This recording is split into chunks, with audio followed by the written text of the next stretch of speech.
Hello friends, welcome to my channel. Friends, AP triple IT 2024కి సంబంధించి మనకి అప్లై చేసుకోవడానికి ఆల్రెడీ లింక్స్ అనేవి ఓపెన్ అయిపోయాయి కదా.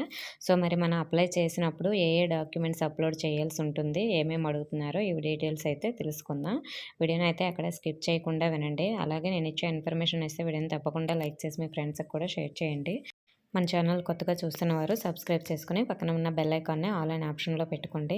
మరి ఇప్పుడు మనకి ఏమేమి డాక్యుమెంట్స్ అప్లోడ్ చేయాలని అడుగుతుందంటే, మనకి ఓన్లీ మన ఫోటో, అలాగే next hall ticket number 10th క్లాస్ది. సో ఈ రెండు మాత్రమే అప్లోడ్ చేయమని అడుగుతుంది. సో లాస్ట్ ఇయర్ ఈ రెండే అడిగింది. సో ఇప్పుడు కూడా మనకి ఈ రెండే అప్లోడ్ చేయమని అడుగుతుంది. సో కాబట్టి ఓన్లీ ఈ రెండు అప్లై చేయండి. మరి మిగతా డాక్యుమెంట్స్ ఎందుకు అంటే, మిగతా డాక్యుమెంట్స్ నేను ఆల్రెడీ చెప్పాను కదా, అవన్నీ కూడా కౌన్సిలింగ్ టైంలో మీరు తీసుకువెళ్ళాల్సి ఉంటుంది. ఇప్పుడు కూడా ఆ డాక్యుమెంట్స్ చూసుకొని డీటెయిల్స్ అన్నీ కరెక్ట్గా అయితే మీరు వెబ్సైట్లో ఎంటర్ చేయాల్సి ఉంటుంది అప్లై చేసేటప్పుడు. సో కాబట్టి అన్ని డాక్యుమెంట్స్ దగ్గర పెట్టుకొని మీరు అప్లై అయితే చేయండి. సో మొబైల్లో అప్లై చేసుకోవచ్చు అంటే మొబైల్లో అప్లై చేసుకోవచ్చు, లేదంటే బయట మనం మీ సేవలు అప్లై చేయొచ్చు అంటే ఎక్కడైనా సరే మీరు అప్లై చేయొచ్చు.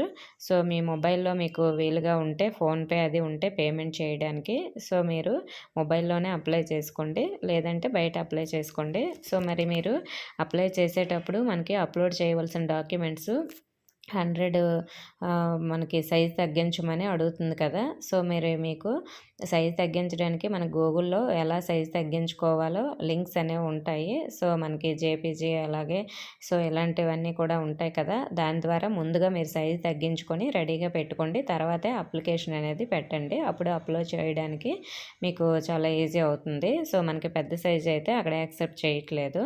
సో మరి నెక్స్ట్ మనకి మిగతా డాక్యుమెంట్స్ అన్నీ కూడా మీరు దగ్గర పెట్టుకొని కరెక్ట్గా అయితే ఎంటర్ చేయండి. ఎలాంటి మిస్టేక్స్ చేయొద్దు. ఒకవేళ ఏవైనా మిస్టేక్స్ చేస్తే నాకు కామెంట్ చేయండి. సో మీరు చేసిన మిస్టేక్స్ ఎలా సెర్చ్ చేసుకోవాలో చెప్తాను. అలాగే ఎలా అప్లై చేయాలని నేను స్టెప్ బై స్టెప్ వీడియో కూడా చేశాను. చూడని వారు ఉంటే చూడండి. నేను వీడియో లాస్ట్లో కూడా ఇస్తున్నాను, లేదంటే ప్లేలిస్ట్ లింక్లో ఉంటుంది.